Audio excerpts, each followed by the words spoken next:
if you want. All right, so there's that, and there's the encoder, and you're good to go. Hi guys, welcome back to another episode of Trash Pandas, where we talk about trending and reality TV shows. My name is Lauren, and this is our other host, Lindsay. Yay! And we're so excited to talk to you guys about some stuff going on in the reality TV world, in 90 Day Fiancé especially, and 90 Day Fiancé the other way, and as well as any other 90 Day Fiancés and any other reality TV shows. If you want us to watch something in particular, please let us know in the comments, and we will watch it, and we will comment on it and let you know what's going on and all the latest. So let's get right into it. Lindsay, what have you been watching this week? Okay, so there is a new HBO documentary called I'll Be Gone in the Dark, and it is based off of a book by Michelle McNamara. And this was really, really, really huge in the true crime world. If you love true crime, you've probably heard about this book. It focuses on the East Area rapists and how she connected those crimes to what would later be known as, and what we all know as, the Golden State Killer, who was caught a year ago, I think a year ago, maybe a year and a half ago. He was caught in Northern California. He's like some 70-year-old man now. All these rapes took place in the 70s and 80s. He ended up murdering about 12 people, but he raped over 50 women. And she followed this case so closely. Like she ended up being like, so we talk about like in the true crime world, like armchair detectives, and that's what she did. Like she had no background in like detective work or police work. Like she just dug into police files and talked to victims and talked to people, and she ended up writing this huge book and connecting the fact that this guy is the same guy who is committing murders later on in his career. I love stuff like that, like people that are sitting at home and they're like reading about something that's going on, and they end up taking the initiative to actually figure it out. That's pretty awesome. So tragically, she passed away in 2016. She was the wife of Patton Oswalt, the comedian. Oh yeah. So she ended up passing away, and Patton ended up taking all of her writing and getting it published into a book. And then he helped produce this HBO series that focuses on all of that. They ended up catching the guy through familial DNA, which is when like a cousin of yours goes and does one of those like ancestry.com or like the 23andMe like genetic test. Mm-hmm. The cops ended up finding him through that, connected through like a third cousin of That's his. Crazy. Yeah. Oh my God, I had no clue. Yeah, it's like super crazy, like how they ended up catching this guy. But like, she was like dead on, like she knew, like she was like, this is who we're looking for. Like he probably had like a past in law enforcement, and he did. Like she had this guy like profiled. She knew all of his cases. She got in like super good with like all of the victims. Like they trusted her. They told her things that they may have not even shared with like the police at the time, because one of the things that this documentary focuses on is how rape was perceived by law enforcement and just the general society in the 70s. And they show like how it was so like victim blamey. Like it was like, oh, well, you must have been wearing too short of a skirt. You must have been like not doing what you should have been. You must have been walking down an alleyway by yourself late at night. You must have been too flirty or too open and it's too easy. Crazy to see like how that has evolved in our thinking, like as a society. Like I feel like it's still a major problem, but it's definitely evolved since the 70s. It's crazy. Yeah, definitely. But what he would do, his MO, the East Area rapist, later known Golden State Killer, is he would scout out houses and he would watch them. And he knew like what windows were not like what glass panes he could remove. That's and crazy. He would come in at night and he would at first he was just attacking like single young women, but then the media was like, this is what he's doing, so basically like avoid doing this. And he was like playing a game. He's like, oh really, like you think that's all I can do? And then he would like attack a couple. And so he would like tie up the husband and he would lay dishes on the back of the husband and be like, if I hear a dish move, like I'm coming in here and like cutting off a finger. Like so basically like scare tactics. Totally. Like, and that's what like the victims would say. They would be like, or the survivors would say, would be like, that's what he took pleasure in. Like it wasn't the rape, it wasn't anything else. Like he wanted to scare us. I think I recall one of the things that he did was with like a mother and a daughter or something like that, and it was like they did the same thing where it was like if she moved and they heard it, then so they sat there for like hours. And they would sit there for hours after he had been gone. Or he would tie them up and then he would like go into their fridge, crack a few beers, and then like it was like all about out? it was all just about like, how much can I scare you? Hard no. So it's terrifying, and I'm gonna tell you, like right now, watching it is like, don't watch it alone, because it is scary. Like even like me being in my new house, I was like upstairs and like Spencer was already asleep, and I was like looking around me like, oh my God, like who's gonna help me? I'm so glad I have dogs that can bark. Like anyways, it's terrifying. One of my favorite people in the world, Karen Kilgariff, who is on she's one of the co-hosts of My Favorite Murder, the podcast, which is my all-time favorite podcast. I also love it. She was really good friends with Michelle McNamara, and so she talks a little bit on the documentary series, which is really interesting because it kind of looks into Michelle's life too, and like how she went about like becoming so obsessed about this case and like figuring these things out and like connecting dots that like they weren't connecting at the time in the 70s and 80s. Like she was the one to do it, because in the 70s and 80s at the time, in different police departments, they were unwilling to share information with each other. So she basically went and got all that information and put it all together, and you know, really, really, truly helped like make a solid case against him once he was found. So it's incredible.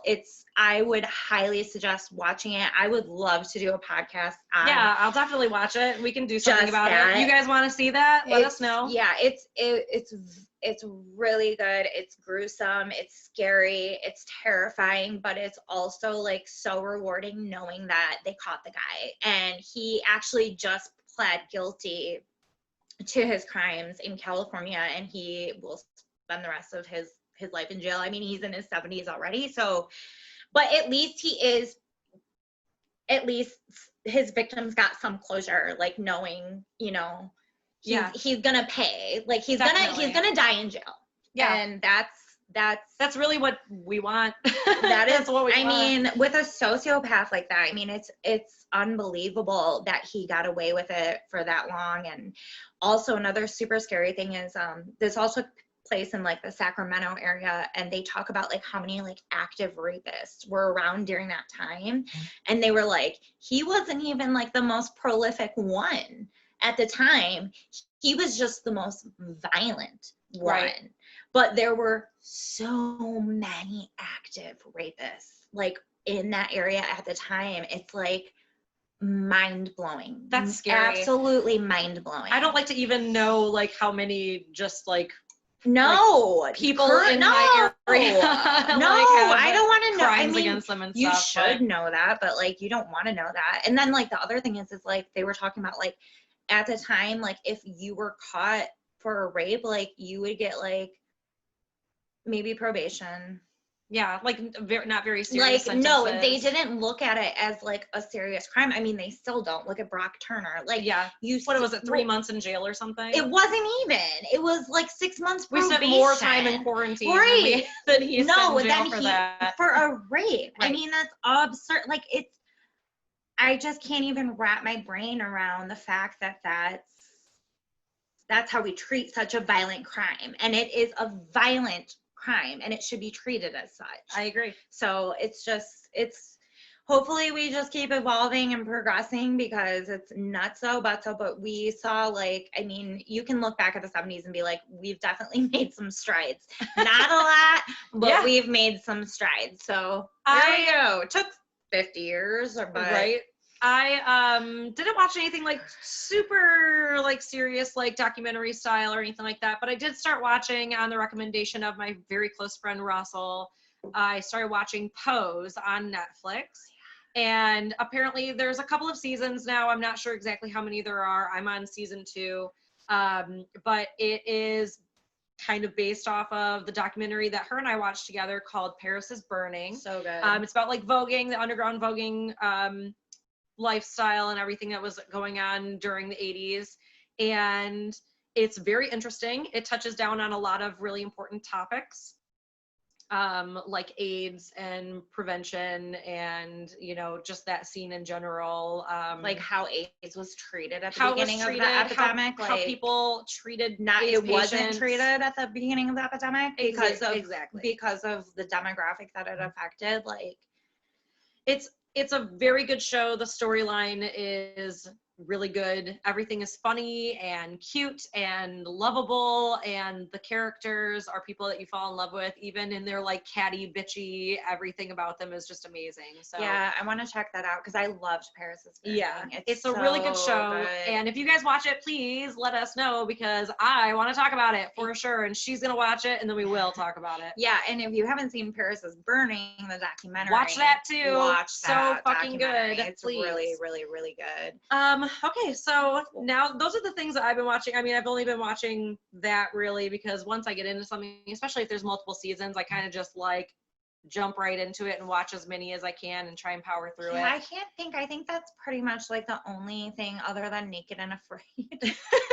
I love Naked and Afraid. And girl, I shamelessly love that show. Or maybe I have a little shame, I guess. I just finished the last episodes of Sons of Anarchy, and I could not wait for it to end. Like it started off really good, ended terrible. I could not wait for it to end. I don't know. Spencer keeps telling me, he's like, we gotta watch a show together, and I'm like, that's okay. So not I watched it with somebody, and it was like it took a while because we only watched it together. And by the end of it, I was like, all right, let's just power through this last season because it was really bad the last season. But the first couple seasons were good. They were fun. It was, like interesting and cool. And, if you have a boyfriend that's interested in motorcycles and cars and stuff, cool. That's how I felt about too, like Dexter. But like the first couple seasons. I loved Dexter. I know, but the last season was. Oh no. Okay, so well, after season 4, I basically was just like, all right, I'm just doing it. After the Trinity killer, John Lithgow. After season 4, I was like, that was the height of anymore. Dexter. That was the best. That was the height of Dexter. Dexter was on like a straight, like. Yeah, literally like straight up. Yeah, and then all of a sudden it just nosedived, right. And I was like, I just have to sit here and watch it because I already fucking started. I have to watch this amazing show deteriorate into a dog pile of shit. Exactly. Like it was so bad.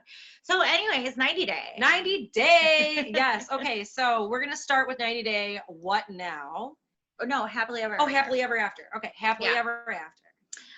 So I always get them all mixed up. Asuelo and Kalani.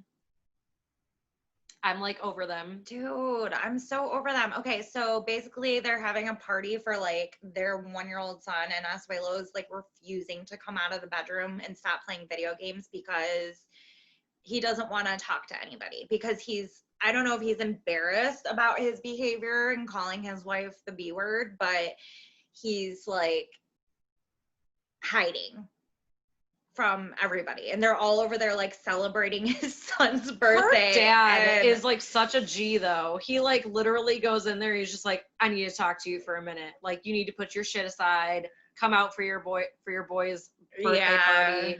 And Asuelo finally does, but I'm just like done with them. I feel like it's just like that he's never going to change. She's always going to feel the same way. They're either going to get divorced or they're going to continue with the same trajectory that they're on and now. the thing though too is like she was sitting at the table and Asuelo's in the other room and her dad's asking like, okay, well, what happened? And she's just unloading and telling him everything. And I'm like, okay, if you ever want your dad to like this guy, ever, you gotta keep some of that stuff to leave yourself. some of that stuff out. And I'm not saying you can't vent to your girlfriends, but like your dad. When the only time that you not talk gonna about forget your that. boyfriend is Yeah, the is shitty bad things that he stuff. does, Right. Like no one's gonna like they're him. right. They're all gonna be like, this guy is awful, because that's all they hear is that he is awful. But I'm like, your dad's not gonna forget that. Like, And maybe you don't want to tell your dad that he called you the B word, and she tells him that. Yeah, I would never admit to that unless I was like, I want my dad to purposely Kill him. not like him. However, yeah, kill him immediately. Just like, because that's literally what would happen. Well, yeah, and the dad is like threatens him with violence, and I'm Yeah, like, he's like, who's ready for breakfast? Because I'm ready to serve up some ass whooping. Yeah. Like, like, Asuelo, like, I'm scared for get you. out there and like come talk to them. Right, Like, like, holy you shit, gotta- I feel bad. Yeah, he definitely needs to, like, I don't even know. He either needs to go home or he needs to, like, have a major heart-to-heart with the family and be like, I don't think there's anything he could do to actually make that shit make any sense I anymore, don't to be know. completely honest. Like, I don't know. I think- Maybe if he was like, I don't feel like I'm being heard and I feel like I'm alone and I can't articulate how I feel because I don't speak the language. when you get that honest though with your family and stuff about the things that you talk about in private or like with a significant other, because people say things that they don't necessarily mean all the time. Yeah. When you say stuff like that, your dad is never going to forget. And your mom is never going to forget. No. And your siblings are never going to fucking forget. No. So you need to be picky and choosy. Not that you should hide if you're being abused or anything like that. That's not what I'm saying. But there are certain arguments pick and you choose have the things that behind you closed yeah, doors exactly. as a couple. Like you just don't, you talk to your friend about that, Yeah. not your dad about that. Yeah.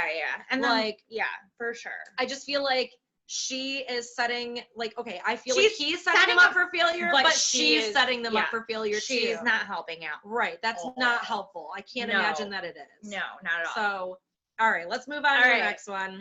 Andre Andre. and Libby. All right. Go ahead. So they're in Moldova. They're supposed to be getting married, and they like come out for like a breakfast with the family. And Libby's like, his mom put like this super elaborate, like beautiful breakfast together. And Libby's like, does your mom do this every morning? And he was like, yeah, we aren't lazy like you guys are in the States. And she was just like, you literally could see like flames in her eyes. She was like, from the side of my face. she was like, oh, you want to talk about how you have a job? Like, How and you're was a like, housewife? He was like, you want to insult me in front of my family? He was like, what did he say? He was like, women in the States listen. In Moldova, they listen double. And I was just like, ew. The like, thing you that pisses me off about him, jerk. she says to him, like, doesn't she get tired, like, setting out breakfast all the time? And he's like, okay, so she starts to respond, his mom starts to respond, like, yeah, I get tired all the time. And as she's saying that, he just turns to her and he's like, she says there's no time for being tired. Yeah. Like, that's not what she said. I don't know where you got that from, because this translator thing told me that that's not what happened. At the bottom of the screen, that shit said that she gets tired as hell, actually. She does get tired. Like, just check right down here, you know? And here's the thing, too. Libby, I'm actually, like, I will give Libby props because she knows a lot of the language. Mm-hmm. What do they speak in Moldova? Is it Ukrainian or Russian? It's like a dialect of one of those. Anyways, but like she knows the language and she can keep up like she pretty lived good there for a while. on her own. Yeah. So, but like that's what kind of sets her apart from a lot of these other couples is like she actually kind of knows the language, which is cool. Yeah, she picks up on some of the stuff and she's like, no, that's not what they said. I know like a lot of people were dogging her online because they were like, how are you about to throw the fact in Andre's face that you have a job when it's your dad that's like giving you the job and it's your dad that's giving you the money. And it's like, okay, wait, hold on. Here's the thing. If it wasn't for that, if it wasn't for Libby and her connections, they would have nothing.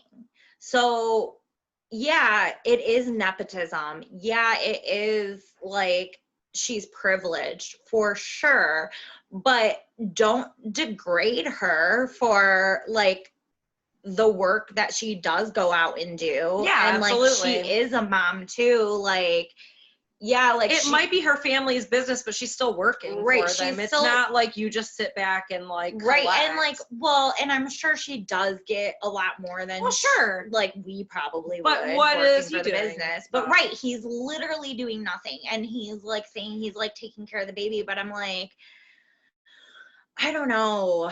It just like I would love to see like just like be like a fly on the wall for like, Right. what he does with that child every day. Like, you're taking care of the house and the baby, and you're putting down your wife. I don't know. I just feel like I like how we're like, how dare what's his name say that she's lazy with the kids or that she's Andre. But then Andre, we're like, oh, you just have the kids. You just have a kid to deal with. Oh, no, it's easy. and whatever. Like, okay, I'm not saying that it is easy, but like, don't say that. Don't have this macho attitude. Like, I run the household. I make all the decisions. Yeah. When you aren't. Okay, that sounds sexist too. I just talk don't ourselves in circles. why, no, I know, but like, why can't you just agree that like your wife is bringing as much to the table as you are? Like, Right. why can't You're not saying that what you're doing is hard, Right. but we're not saying that what she's doing is easy. Right, exactly. So like, why can't If you guys just agree that you're look at both it spending as, like, as much equal time. partners? Exactly. Like, I don't know. I don't get it. And like, okay, whatever. It is cultural, but welcome to America. Like, you see her family, you see how her sisters are, you see how her parents are. Like, it's not the same. You don't live in that culture anymore. Yeah. So time to like reevaluate like your gender roles and like how women should be treated, because if you were living how you were living in Moldova, where you were out making all of that money and you were doing all of those things, then I would be like, okay, well then maybe that's a cultural thing, but you're not even doing that. Yeah. Like, you're not out You're there. giving her a hard time. Right. Even though your friends, which his friends do, they give Yeah. him a hard time being like, how come you're not working? That's not what we do. You're Right. supposed to be working. Oh yeah, that's so funny when they go to the bar together and his friends totally dog him. They're like, so you're a stay-at-home mom? Just straight dunking. Like, yeah. And then like Libby's talking to his friends and they're like, yeah, my family thinks he's rude and he's arrogant and that he's like all these again like, with the bad oversharing things. of all these Yeah, things. and I'm like, you're literally just making them be like, you shouldn't be with this girl. and they're like, well, that's how Moldovan men are.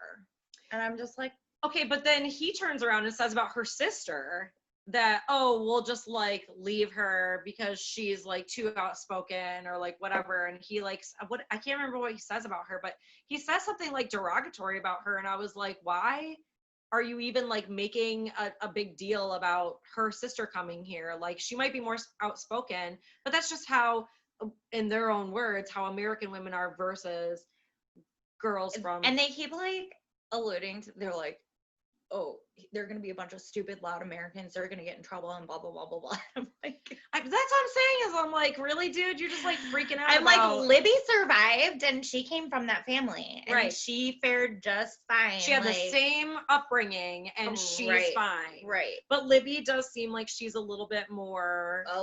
Like yeah. a pushover for things like that. She wouldn't like speak her mind as much as like one of her sisters would. All right. Oh, well. Okay, so Angela, Michael.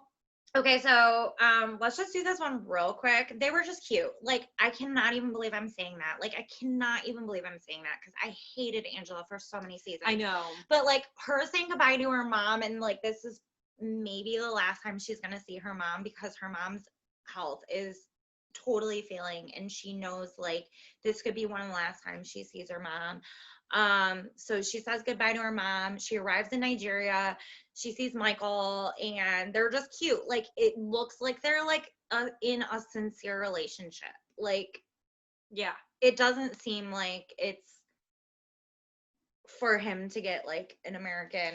No, not at all. Actually, it citizenship. seems very much so like they are just actually in love. Yeah. Which, you know, in the very beginning seasons of them, I was like, oh, he There's just no wants to get to way. America. Yeah. But it seems Yeah. like they're pretty It much in seems love now. legit. And like you said, I think in the last episode we were talking about how she's just become more like humanized because of And- all these terrible things she's been going through. Right. And now I like her, and before I used to hate No, her it's and so want her off weird. as I quick as cannot possible. believe I like her, but I find something so endearing about her. Like, TLC must be giving her like the best edit The of best. all time.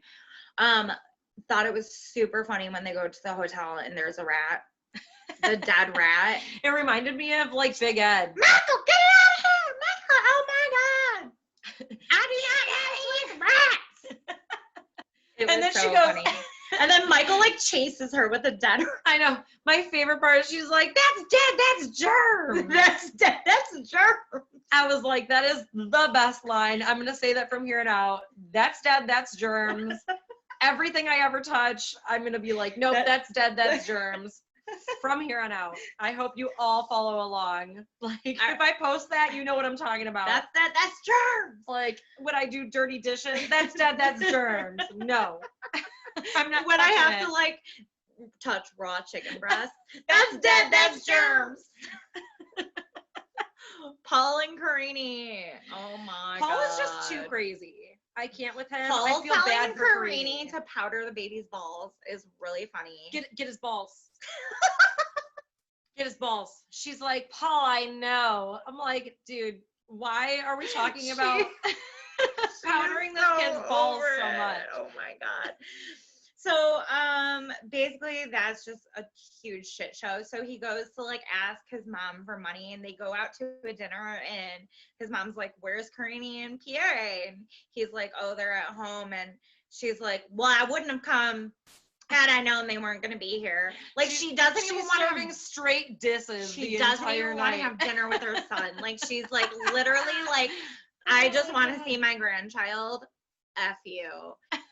Like, I've had enough of your shit, Paul. I'm tired of Paul because Oh my he God. says things to his mom that I'm like, how He's terrible. Well, he tries, and she calls him out on it. He But tries to to manipulate manipulate her her with the baby. for Like, sure. well, I just want to provide a better life Yeah, for Kiri. he deserves a good life. Well, then go out and fucking do some Get work, a dude. job.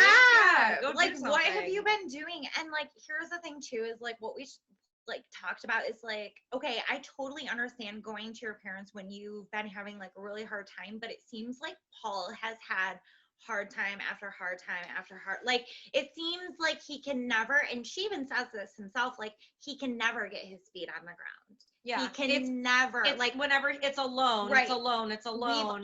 We've done so many things to It's so try many to times. get him on his feet, and he always screws it up.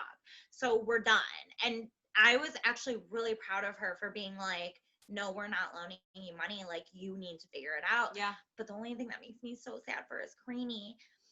I feel so bad for Karini. So they are going to. she's gone through so much. They with go him. to like a trailer park to go look for a home, and the landlady, the realtor of the trailer, I don't know, what do you call it, like the landlord, I guess. Yeah, I don't know. Anyways, so she shows them like these homes, and the first home is like a trailer, and she's like, okay, so you can buy it as is. The trailer is completely trashed. Like, they would have to, I mean, at that point, like when I was looking at that trailer, I was like, you might as well just implode it. Bless you. Bless you. Thank you. You might as well just like completely like demo it and just like build something on that property, because it Right. was like so trash. I'm like, there's no way there's not mold like all in these like, it was a hot mess. He's like, hey, we have to go because all you're living in is a hut. Yeah. We have to go to America. for a better life. I found you this hut to live in.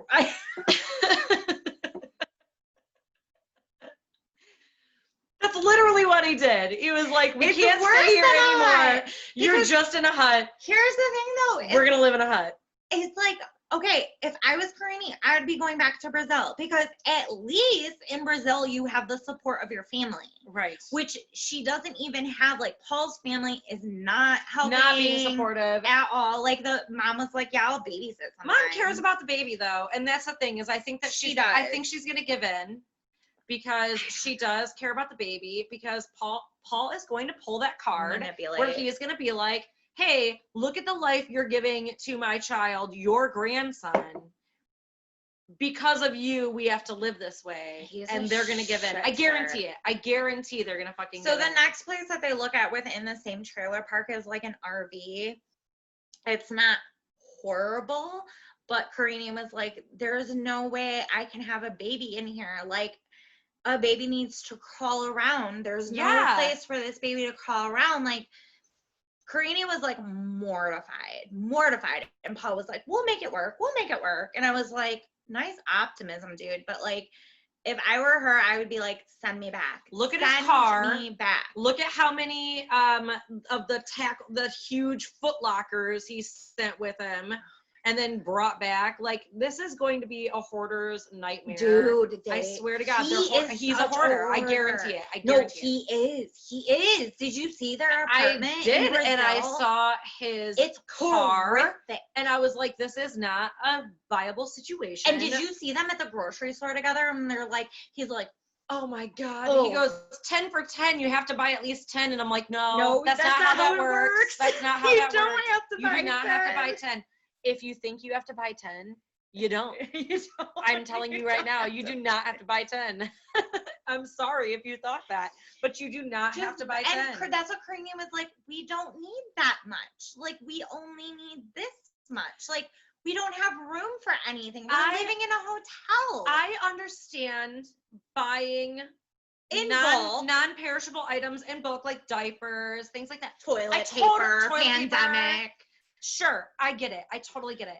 But they aren't in a financial situation to be able to afford that. And that's what Karini was saying. Is we can't afford that right now. Like, just buy the bare minimum for right now, because we don't know what's going to happen tomorrow. Right. So I feel awful for her, because there's no way her family is going to be able to afford to buy a plane ticket for her and the baby back. Like, it feels like she's stuck. I just feel awful for her. And I read somewhere that she's pregnant with baby number 2. I also read that. I'm like, which is like, I don't know. I can't like feel bad for you. I don't want to like look too many things up, because I really like just kind of finding out every week. I could go on right now and find out who's still together and all that stuff. Like, we all could do that. But I like to find out. I like something to look forward to. I love trash. So I just want to see all the things that people are talking about. Do you love trash? Are you a trash panda? I'm a trash panda. Are you? And I love trash. Girl. It's a real thing, though. And, like, I know so many other people that are like, oh, my God, I live for this show. My mind is filled with so much of this garbage. So much. I could literally answer questions about 90 Day Fiancé. Things you didn't want to know. I could tell you. I've looked them up. All right. I'm on subreddits. It's sick. Okay, last one, Colt and Larissa. So Colty goes with Mother Debbie to Brazil to see Jess. They're discussing in the car together. They're making out. Jess says right in front. Super rude. Jess is so disgusting. Says right in front of Debbie, like, oh, let's go back to the hotel so we can have sex. Like, gross. Like, I almost feel like she's so outrageous that it's like, this must be for TV. Like, this must be to get on TV. The same because she's just so outrageous. She's constantly like pushing the buttons and seeing like, how far she can take it. So I thought the same thing, like whether or not she was doing it just for TV or she just wanted more airtime. How outrageous can I be? You know, Colt and her are making out right in front of his mom in the taxi. Mother Deb's in the back seat and they're making out in the front seat, and his mom's like, are you serious right now? And he's like, what? And I'm like, Ew, you know what, Cole? Yeah, you know what's you going know on. what, You Cole. know what your mom thinks. And that's like disgusting. Like, who does that? Who Debbie does is a that? demon. No. Debbie is a demon, and that's to quote Larissa. That is to quote Queen Larissa. Queen Larissa. Who is yeah. against the queen will die. And she is a queen. I love Larissa. Love her. So Larissa goes and meets up with her ex, who we saw in the 90 Day Tell All last season. They had broken up, but now her and him are gonna like try to make it work and get back together. That's dumb. One of the reasons they broke up was something about her having like cheese butt. She kept on saying cheese butt. She kept on saying cheese butt, and does she mean like cellulite? I Like cottage cheese I could not follow the conversation.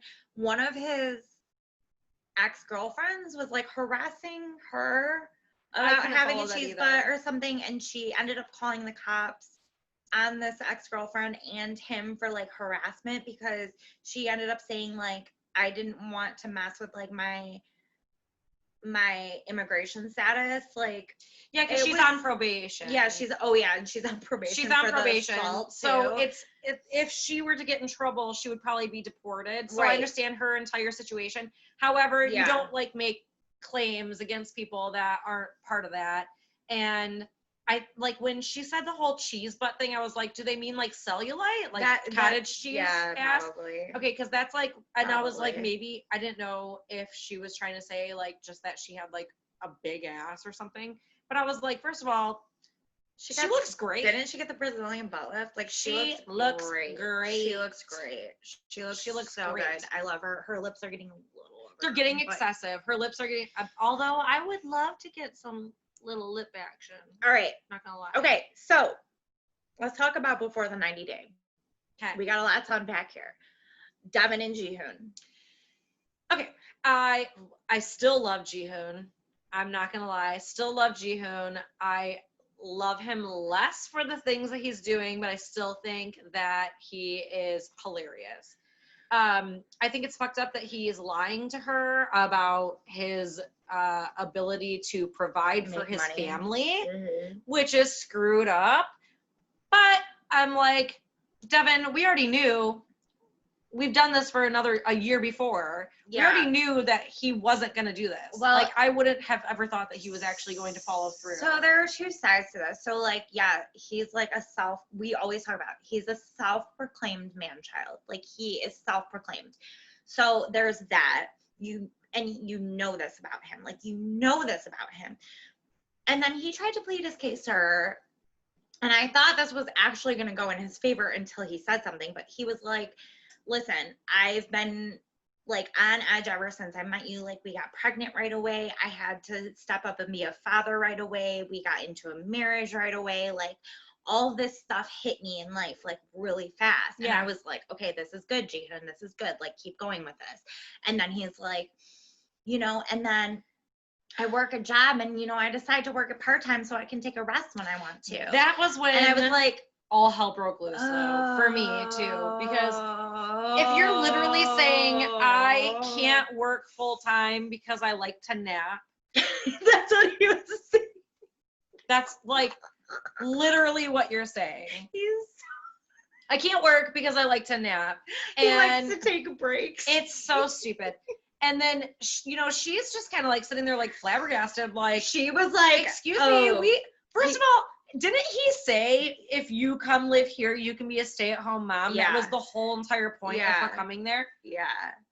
What happened, Jihoon? Dude. What happened? We all want to know, because stay-at-home mom is totally different than I need to work part-time so I can nap more. I am like totally taking the side of his Korean friends who are like, oh yeah, he's an embarrassment. Like, dude, you are like, get your shit together. I'm sorry. Like, you have a child now. You had all are of married. this time. You're close to 30. He's close to 30. Like, just go work full time while you can, so you can like make her feel better until you can figure something else out. Like, maybe eventually she wants to start making money outside of the household.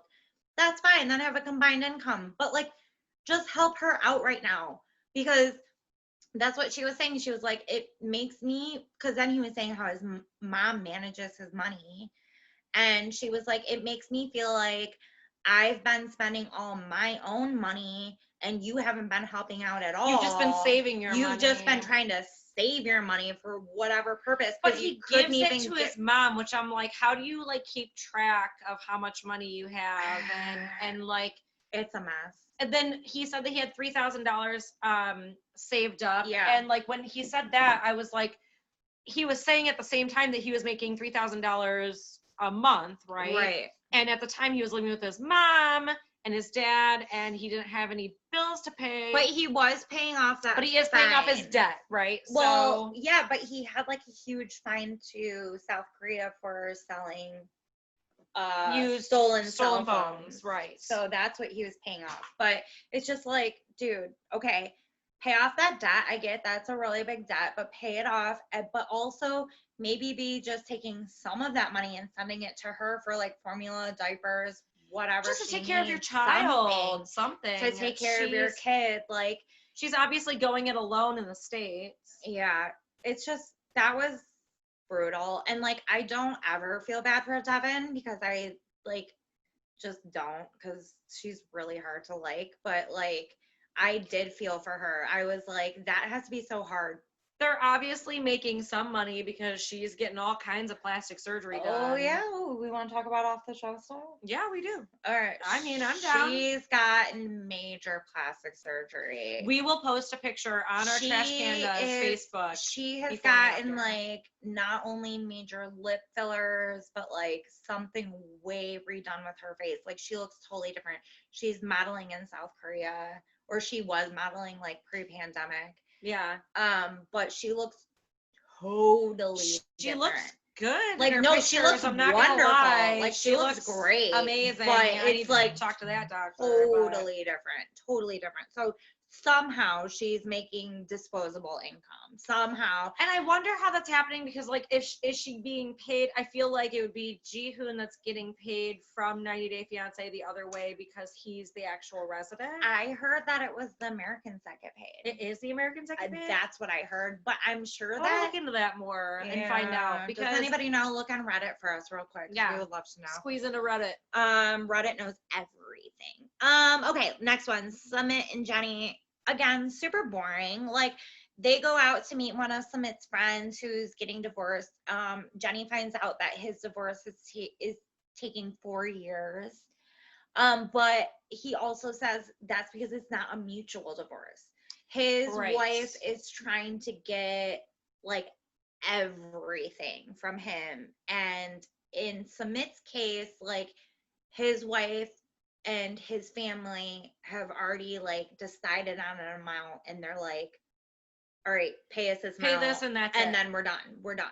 So I wonder if there's anything that would make it that they could change their mind about that, because it's not necessarily like, is it written in like actual contract? Yeah, like, do they have like a lawyer that has like signed off on it? I am curious about that, because he did say that he could go and get paperwork. I mean, they could go look at the paperwork, but he couldn't get the paperwork because it's not finalized. Yeah. But it's like, if it's not finalized, and does that mean that that can be changed? If you know anything about that, please let us know. We've got questions. We have questions about a lot of these. Is anybody a lawyer, an immigration lawyer, divorce lawyer? If you know someone, in India, tag them. We want to know.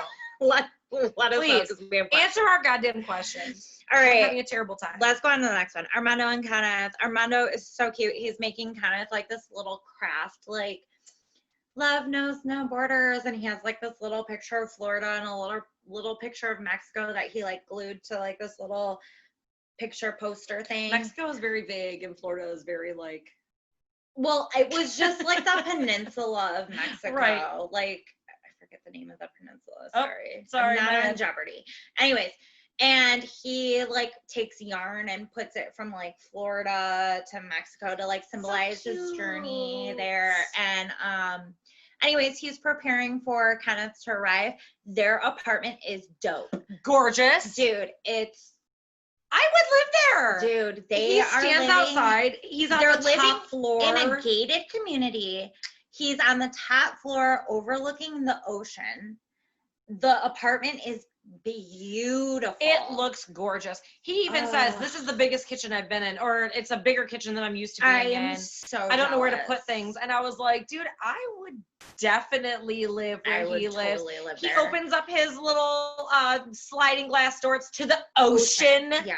It looks like they're living in on. like a all-inclusive resort. Like it really does. Freaking nice. I It's want to live there, nice. and we were wondering who's paying for that. We really want to know. Well, Armando Armando admitted that he couldn't even get like gifts for Ken. And that's the thing is that we know that like Kenneth is really paying for it, but I feel like Armando was probably also putting away money too.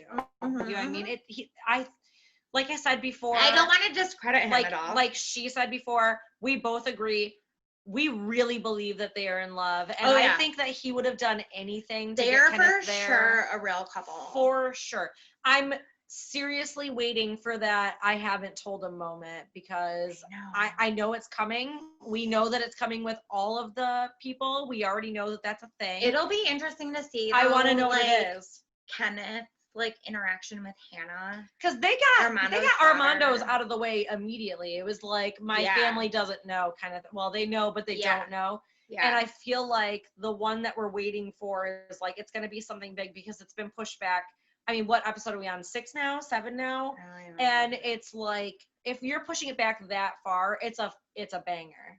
Yeah. We already know that it's a banger. That's why last season with Jenny and Sumit, it was like the episode before the last episode. That was when you see that entire thing go down. I was not expecting that at all.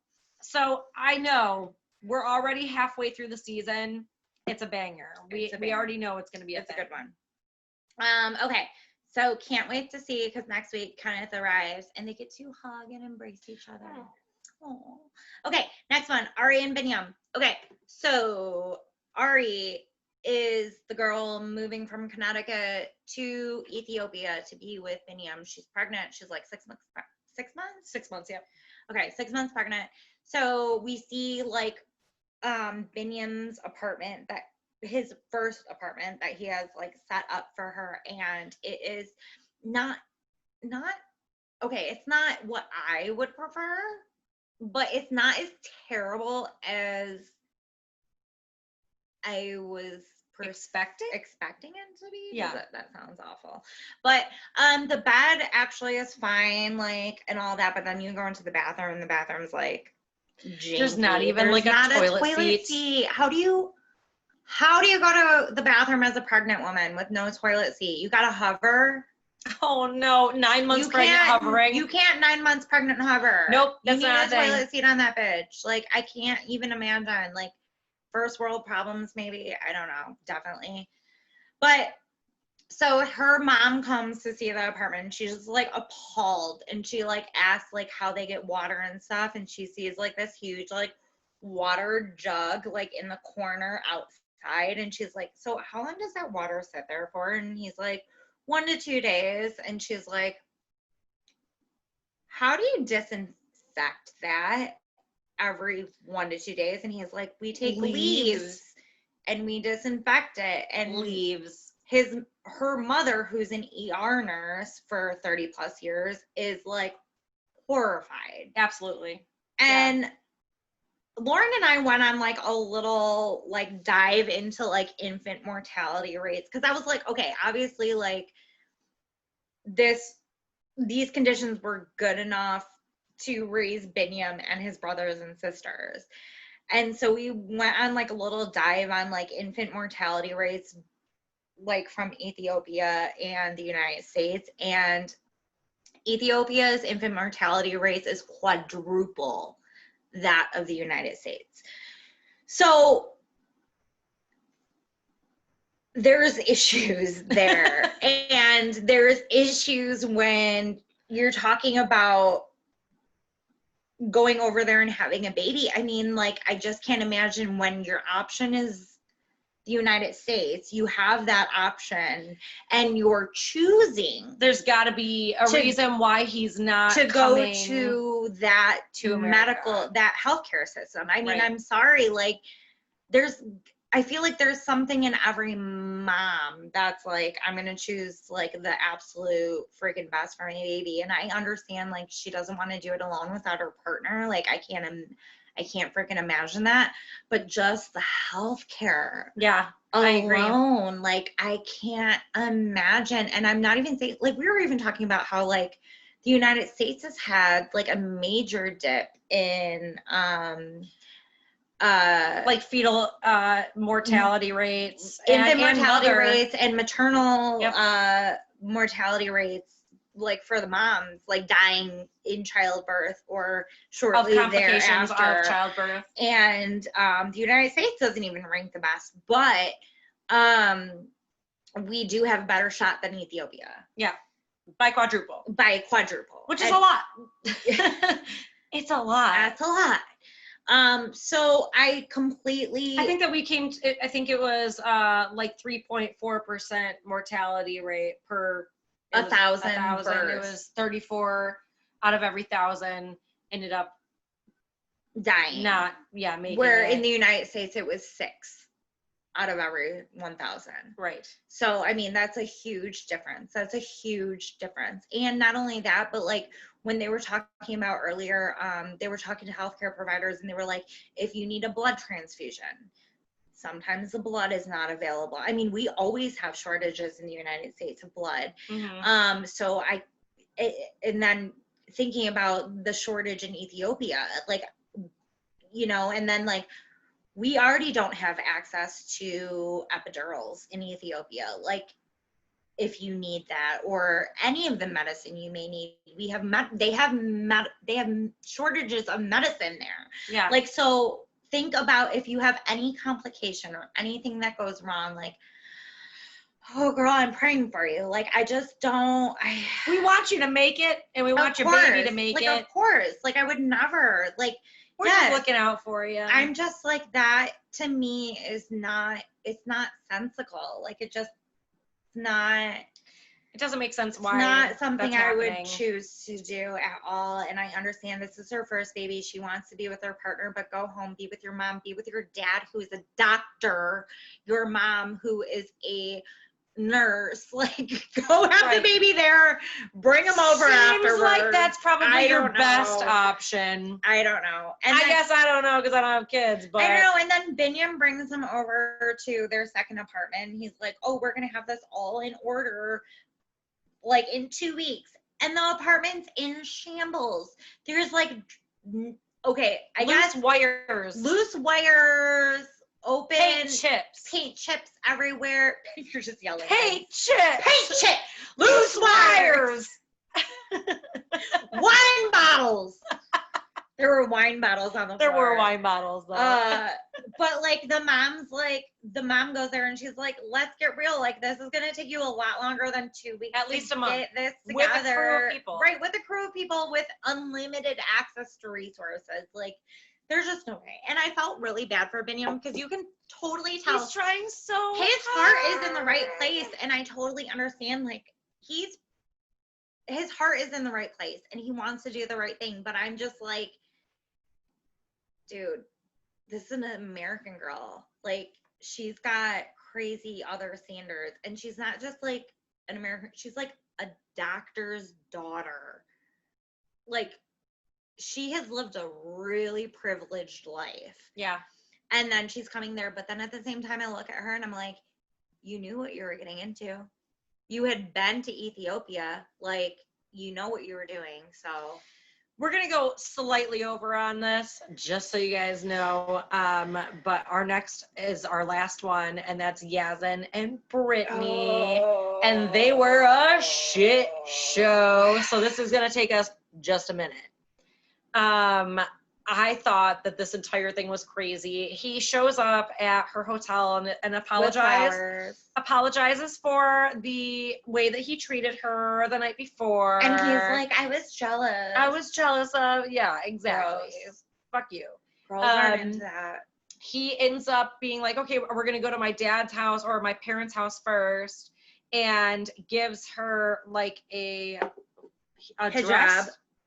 Well, no. She decided not to wear the dress? She decided not to wear the clothes, but she wore the hijab, but he buttoned up her jean coat, like, all the way up. He brought her an entire outfit. Yeah. And she said she wouldn't wear it and decided to wear the hijab. Yeah. So, okay, cool.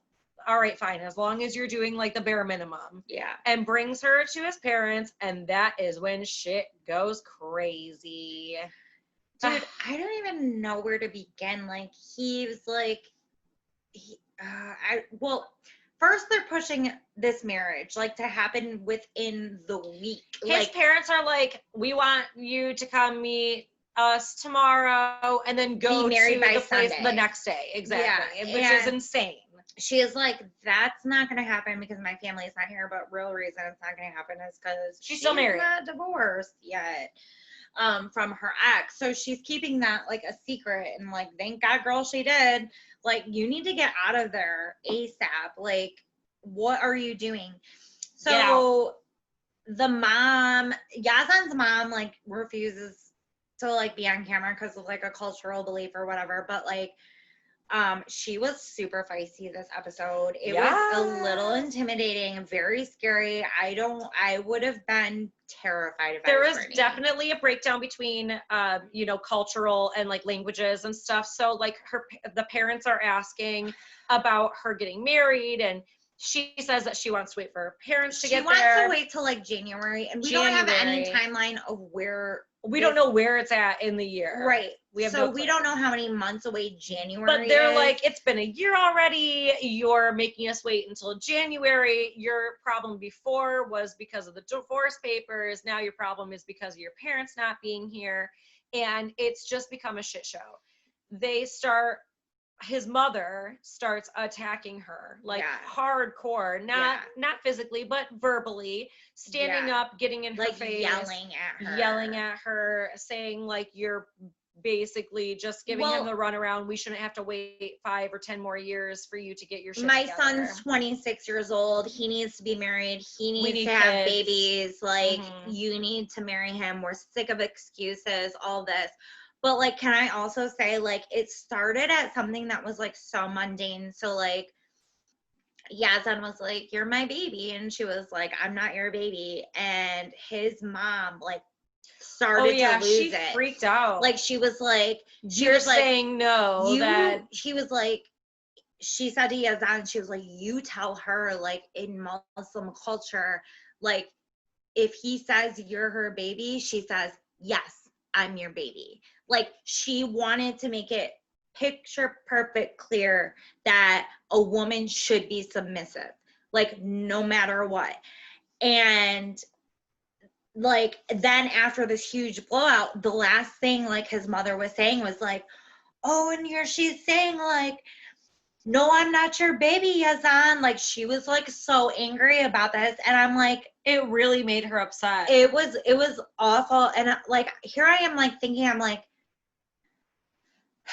I just don't even know like what like side to be on, because I have no like prelude to like what their relationship, like, what did Yazan tell Brittany it was gonna be like? Right. So, and that's the thing is, then because also Yazan, you knew what Brittany was like based on her social media.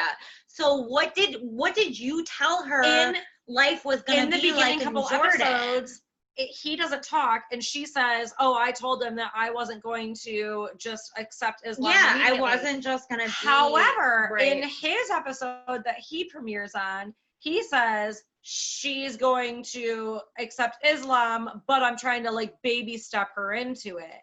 And so that's a little bit weird, because they're saying two totally different things. She's saying, you know, I'm willing to accept it, but I have to like kind of like be baby stepped into it, which he said. But then he turns around and he's like, oh, well, you're saying that you disrespect me, and you're telling my family that you disrespect me. So it was just, it's very really weird. The entire thing really is weird. Because even, I guess, like, even from the beginning, like, they had discussed, like, they weren't going to get married, like, right away. And, like, she goes there and his parents are, like, pushing to get married this week. Right away. Yeah, immediately. And, like, here's the thing. But he said that his dad said that to him, like, in the He last did. episode that she Well, wanted him to do it within a week. Yeah, he did. So I don't know, like, who's lying or who's telling the truth, but it just seems like such a mess. Like, I just can't even imagine them working out as a couple because I don't think so. there's such extreme. I think it's going to be a she goes home differences early kind of thing. because she really loves her freedom and her like career that she started and she loves like, and that's what she said to him too, like, you don't respect me as a Black person. She said that to him, and it's like completely true. Like, he doesn't know how to though. But he's just expecting her to go over there and like bend to all the cultural rules. But then at the same time, there's something in my head that's being like, well, Brittany, what did you expect? Yeah, you're going into a place that doesn't really have Black people. Like, or no, and you're like, going into a place that like doesn't allow women, in to general, do those sorts of things. to do those things. And his family is on top of it super conservative. Like, it's not like they're like a progressive family living in Jordan. No, they are extremely conservative. So it's just like, I don't know, like, I just feel like that's just not good. It's no bueno. Like, I feel like both of them are dumb for like thinking this is even a thing that's gonna work. But what was so funny is when she totally dogged him and she was like, maybe you should go marry one of your cousins. And I was like, oh girl, marry one of your cousins. Yeah. Oh, hilarious. It stops right there. Like, dog, seriously, go marry one of your cousins. No. But I'm just like, I don't know. That's just a mess. That's not. It's all a mess. But it's a great mess to watch. We love it. I love it. I think that about wraps everything up that we watched for this week. So if you guys, once again, are interested in watching any other shows, we don't care what it is, Love After Lockup, if it's 60 Days In, we don't care. Wait, can we stop? That starts next week. I know. That's why I brought it up. So we will be touching on that. We're going to be talking about Love After Lockup for sure. So watch Love After Lockup because it's the trashiest trash you'll ever see. If you are interested in any other shows, trashy or trending, we don't care what it is, please message us and we will watch it and we will comment on it. You guys can come and join the conversation. We would love to read off some commentary, so please do that. And tune in next week and we'll be back with the latest of all of trashy and trending TV. Bye.